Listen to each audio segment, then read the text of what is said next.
중국 최대 기술 기업 중 하나인 알리바바가 분기 및 연간 실적을 발표했습니다. 수익은 증가했고 이익은 작년 대비 큰 폭으로 늘었지만 자유현금 흐름 (free cash flow가) 크게 줄었습니다.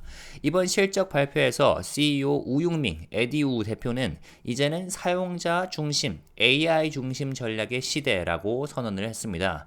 지난 실적 발표 때와 마찬가지로 AI를 강조하고 있는 것인데요. 실제로 알리바바가 사업의 방향을 근본적으로 바꾸고 있다는 신호처럼 보입니다. 실적을 자세히 들여다보기 전에 잠깐 기업 리뷰 먼저 해보겠습니다. 알리바바는 흔히 중국의 아마존이라고 불리죠. 타오바오와 티몰 같은 대형 쇼핑 플랫폼을 운영을 하고 있고요.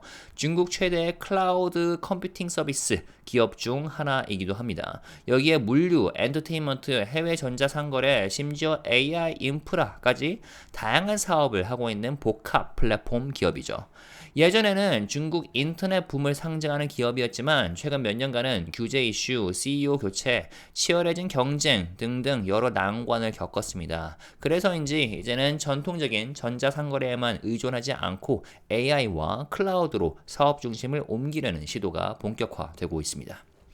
자, 2025년 3월 말 기준 알리바바의 분기 매출은 약 325억 달러로 전년 동기 대비 7% 증가를 했습니다.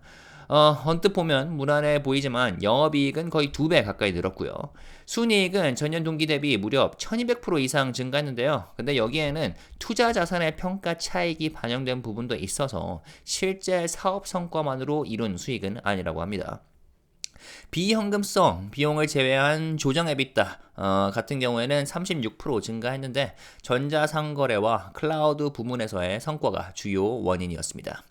한 가지 눈에 띄는 것은 자유현금 흐름이 무려 76%나 감소를 했다는 겁니다.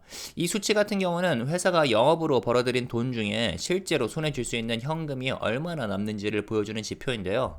이번에 많이 줄어든 이유는 인프라에 대규모 투자를 진행했기 때문이라고 밝혔습니다. 즉 클라우드 데이터 센터, AI 인프라 등 장기적인 성장 기반을 만들기 위한 투자가 집중된 결과였기 때문이죠.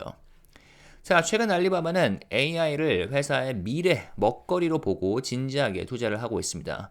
이번 분기에 클라우드 사업 매출이 18% 증가를 했고요. 그리고 그 안에서도 AI 관련 제품 매출은 7분기 연속 세 자릿수 증가율을 기록을 했습니다. 특히 링마라는 AI 코딩 어시스턴트는 기업 고객 사이에서도 도입이 늘고 있고요. 자체 개발한 Qwen3 시리즈 AI 모델은 전면 오픈 소스로 공개돼서 개발자들이 자유롭게 활용할 수 있게 만들었습니다. 이러한 기술력 덕분에 알리바바 클라우드는 글로벌 시장조사 기관 가트너로부터 생성형 AI 관련 4개 분야 모두에서 이머징 리더로 선정이 되기도 했습니다. 중국 기업 중에서는 유일한 사례인데요. 알리바바가 실제 제품, 기술, 생태계 모두를 준비를 하고 있다는 뜻이 되겠습니다. 자, AI가 주목을 받고 있지만 여전히 알리바바의 가장 큰 수익원은 전자상거래입니다. 타오바오와 티몰 플랫폼의 매출은 9% 증가를 했고 고객 관리 수익, CMR, 즉 광고나 마케팅 툴을 통해 벌어들이는 수익은 12% 상승을 했습니다. 콴짜투이라는 자동 마케팅 도구 덕분에 광고 효율이 좋아졌고요. 그리고 쇼핑몰 입점 판매자들로부터 받는 수수료율이 올라갔다고 합니다. 또한 알리바바의 최상위 소비자층인 88VIP 회원 수는 5천만 명을 돌파했다고 하는데요. 이 회원들은 재구매율이 높고 평균 구매액도 크기 때문에 장기적인 수익성에 긍정적인 영향을 미칩니다. 한편 알리바바는 올해 주주 환원 정책을 강화했습니다. 1년 동안 약 120억 달러어치의 자사주를 매입하면서 총 발행 주식수의 5% 이상을 줄였고요. 여기에 약 46억 달러 규모의 배당금 지급도 발표를 했습니다. 배당은 정기 배당과 일회성 특별 배당으로 구성되어 있고 일정에 따라 7월 중에 지급될 예정입니다.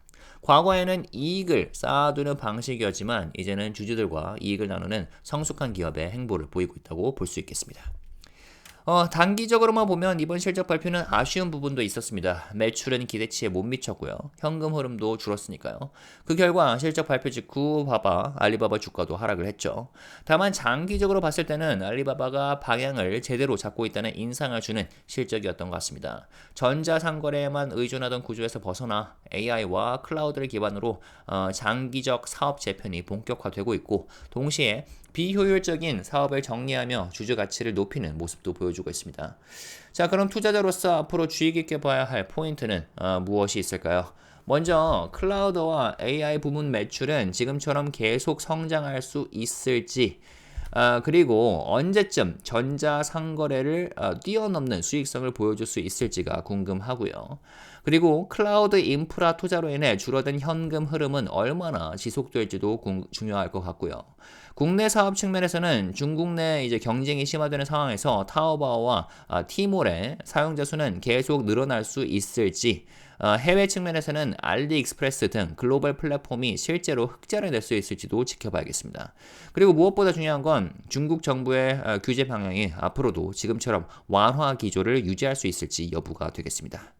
중국 빅테크에 장기 투자하고 싶은 분들, 특히 글로벌 시장을 겨냥한 성장성을 찾는 분들에겐 알리바바가 다시 한번 주목해볼 만한 기업이 되어가고 있는 것 같은데요. 지난 몇 년 동안 하락에 하락을 거듭한 뒤 바닥을 다지고 상승세로 돌입하는 구간이 될 수도 있어 주의 깊게 지켜봐야 할 것 같습니다. 알리바바 주주로서 의견 남겨주시면 대단히 감사하겠습니다. 이상으로 미국 주식연구센터였습니다. 좋아요 눌러주시고 구독 안 하셨다면 구독해주시고 댓글 남겨주시고, 그리고 알림 설정까지 하신 다음에 흥미로운 미국 주식 업데이트 빠르게 받아보시면 되겠습니다. 이상입니다. 감사합니다.